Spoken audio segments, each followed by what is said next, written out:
Hi. What up? Hello. I'll explain that intro later. Maybe. This video will be me talking about things, many things, fun and exciting things. I could have been boring and called it a channel update video, but who does those anymore, am I right? Yeah, I don't know why, but it has become a tradition for me to title these update type things very randomly in all lowercase. Maybe because it doesn't feel like an actual official video to me. This is just a very long tweet. I try to keep them rare, but a couple times a year I'll have enough that I want to talk about. Thanks for caring enough about me, some random asshole on the internet, to still be watching this.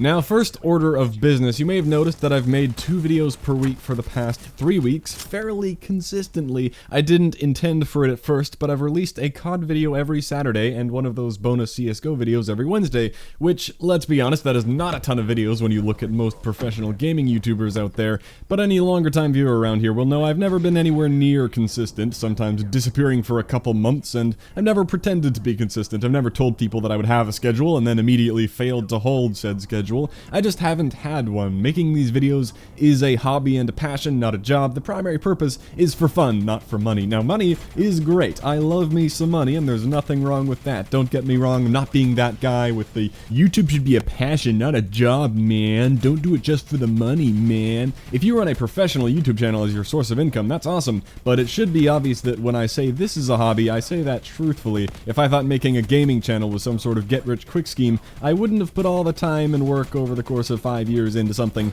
that doesn't make very much if I didn't genuinely enjoy it. You can look up all the Social Blade stats and be like, yeah, 12 bucks a month, nice bro, paying the rent, I see.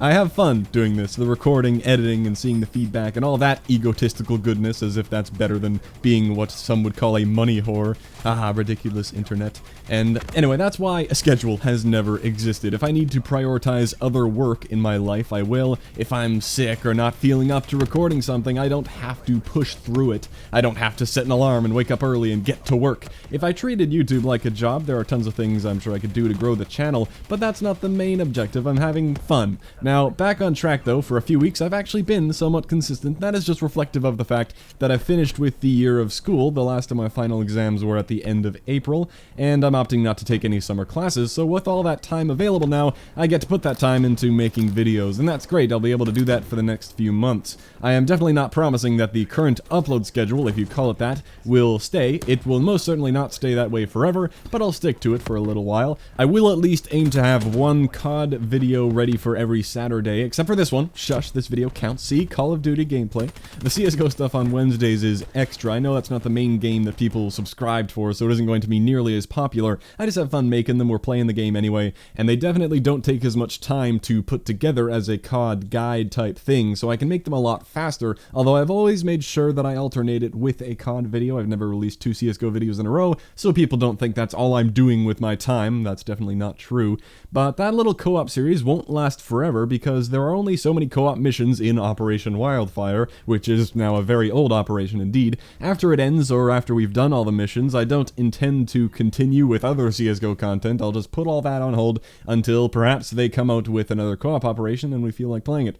So there's that. I could discuss a couple COD video plans. I don't lay out video ideas too far in advance because they can be subject to change, of course, but I have it in my head to do a Clutch Metals video. That's the 5 Ninja Diffuses challenge. I did it a couple weeks ago for myself, and I feel like I developed a ton of strategies and ideas that I could share. Also, I briefly referenced the challenge in the 3rd Dark Matter video, and I got a comment that reaffirmed that perhaps I should make that into a video, and I think it'll be a funny one, because seeing Ninja Diffuses is funny regardless, even without the guide.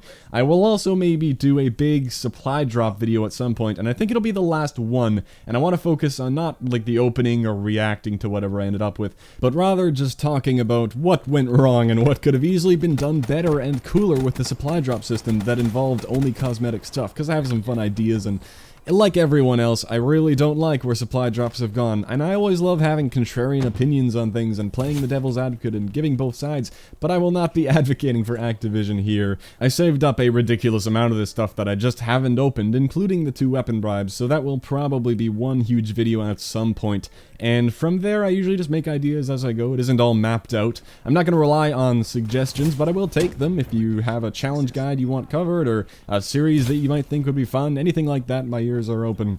that is most of the main channel plans right there. Now I said main channel because I briefly wanted to mention a thing about the second channel. Oh no, not a second channel, you might say. What am I trying to do? Well, actually not very much. If you're really old school, you'd know that I've had the second channel for a really long time, even though I never promote it or link it anywhere on the channel or in any description or anywhere, so it's a bit hard to find.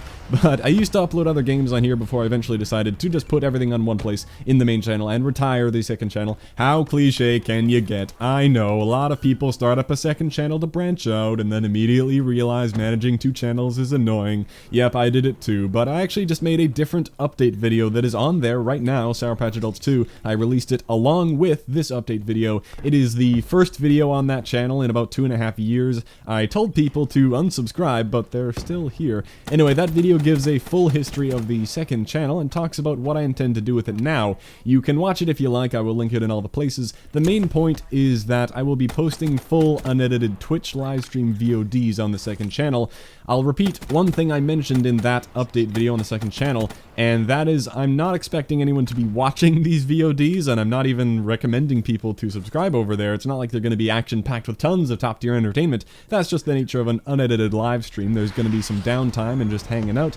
I know the idea to have a channel to archive live streams isn't a new thing either, but I do like the idea that they're being saved and archived. I like the idea that they're all in one place. Now, it's also been a long time since I've live streamed anything over on Twitch as well. I never aspired to be a live streamer type person, and I don't expect anyone to show up, to be honest, but it is a fun thing to do occasionally, especially when I have as much time as I do right now. Not promising frequent live streams or anything, but I think I'll start to mix some in coming soon. I might do some solo COD challenge hunting streams to get to that 100% completion. Of course, be inviting people into parties to help go for wins and stuff like that, but I definitely imagine I'll be playing other games with friends, even if nobody shows up, which again is very likely, but whatever. Now, what other games and what else has been happening in life? Well, allow me to launch into a little side tangent. Some really cool stuff has happened recently. 2 random games from my childhood. The thought of them has not crossed my mind for so many years. Now they have popped up into my life again with no warning, one being Age of Mythology, a PC RTS or real-time strategy game from 2002. I loved this game. Most people won't have any reaction to this at all, so I'm kind of wasting my time, but I hope this is a nostalgia bomb for even just one person. This is some gameplay so you have an idea for it. I loved it, knew everything about all the units and gods and god powers, still remember pretty much all of it, even though all I did back then was play the campaign again and again using the cheat codes that are built into the game, building up a perfect civilization on every campaign level, even though you're not supposed to do that, you're just supposed to win. Never even played multiplayer, never treated it like the competitive RTS game that it was, never even knew it was that, until now that I actually understand how RTS games are played. This came back into my life out of nowhere when Taylor or Mercadurka, a host of the Painkiller Already podcast, mentioned his love for the game and roped another host, FPS Kyle, into playing it with him. It's awkward to talk about this knowing that maybe half of my audience is very familiar with the PKA crew, while half is not at all. Anyway, I still own the CDs for Age of Mythology, but that doesn't do much good these days. I got the extended edition, which is on Steam to my surprise, and I've been playing that a bit with Taylor and Kyle and some guys we've met through the game. I'm not huge on the RTS stuff and the actions per minute and getting skillful at that. That's never going to be me, but that's been a fun time reliving some memories there. The music alone is such a nostalgia trip. When I was studying for finals, now this sounds like such a sad and nerdy thing, but I listened to that AOM soundtrack on repeat. Indeed, that happened. I used it as my motivation, just had to get through those exams and then I'd have all the time in the world to relive my childhood games. Alright, another game that has suddenly reappeared. Now, prepare yourself. RuneScape. Yes, the one and only RuneScape. Next I'll be telling you about how I'm getting into Club Penguin. Not the case, I'm sorry to say. RuneScape has not even entered my mind for the past 8 years. I played it from 2006 to 2008. It came out even earlier in 2001, so a good chunk of people watching, I bet, had some kind of RuneScape phase, even if you don't want to admit it. It was a very easily accessible MMORPG back in the days, and I guess it still is. I played it quite a bit, but not too much, never got too high in the levels, and I never even bought the membership. I have not been a member at any point of my life so far. It's crazy that everything is still here. I didn't think it would be. I thought my guy would be cleared or something by now. It's very, very different in appearance, but the gameplay hasn't changed as much as it looks. I know that the old school RuneScape exists, which is like a 2007 version, so basically exactly what I was playing back then, but my old character is only on the new version here, so that's why I tried it, the RuneScape 3 NXT client, or whatever you want to call it. And as much as I love the nostalgia of the old school version, I can appreciate this newer version too. Anyway, just wanted to mention RuneScape because I find it hilarious that there's now RuneScape gameplay footage on my channel. There will not be any RuneScape videos, however, don't worry. Bringing this all back to the second channel and the Twitch live stream plans, don't think I'll be streaming a ton of Age of Mythology, might be streaming some COD, like I said, going for challenges, and you know what, might just be live streaming some RuneScape with friends, just saying. I find the concept hilarious, don't know if anyone would watch that, but frankly, I don't really care. You can follow on Twitch and Twitter to get notified about stuff like that, and remember, if you ever want to skim through a stream to see what it's like, that should be on the second channel, assuming all goes according to plan. Alright, that was a lot of YouTube channel and gaming talk. As far as other funny stuff going on in life, well, I was in Phoenix for a few days over the last weekend, Arizona that is. Little trip to America to meet some people. Of course, I am Canadian up here in the north if you didn't know, so going down there isn't too rare. But let's see, I've now been to, of course, Washington dozens of times, California, Nevada, Florida, and now Arizona, so I've been to 10% of the states. Yeah, I don't know why that matters. Did go by the Grand Canyon while I was there. That wasn't the main focus of the trip, but it seems like a thing that you do at least once. A little footage of that, because why not? This video is such a mixed bag. Now it'll become a post-commentary vlog thing, inventing new formats here on the YouTube. Well, as a formal Grand Canyon review, it is a big hole in the ground, pretty much what I expected it to be, but it is very impressive to see it in real life. It looks fake when you're there. It looks like a big green screen. Your eyes almost have trouble focusing and determining the depth of everything and just how far away things really are, because it isn't a landscape anyone is really used to seeing. Anyway, this is where the squirrel in the beginning came from, just hanging out by the edge of the canyon, as you do. Sorry, people with vertigo, holding my phone right over the edge there. A fall there would be certain death. You know when you're walking over a drain or a large metal grate and you reach into your pocket and hold your phone tighter for no logical reason whatsoever? It's not like your phone is more likely to fall out when you're walking over the grate versus the ground, but the stakes are higher, you know? You can imagine your phone falling into that grate. Well, imagine that feeling times 1,000 holding it out there, doing that for a shot that I knew was going to be crappy because a phone camera is not going to do a good job at capturing depth anyway. Alright, well, hey little buddy, how's it going? You know, half the time was spent filming the canyon, half the time filming squirrels, as you do. This is a better shot of that edge there. I live on the edge, you know. And this guy right here, oh, wait for it.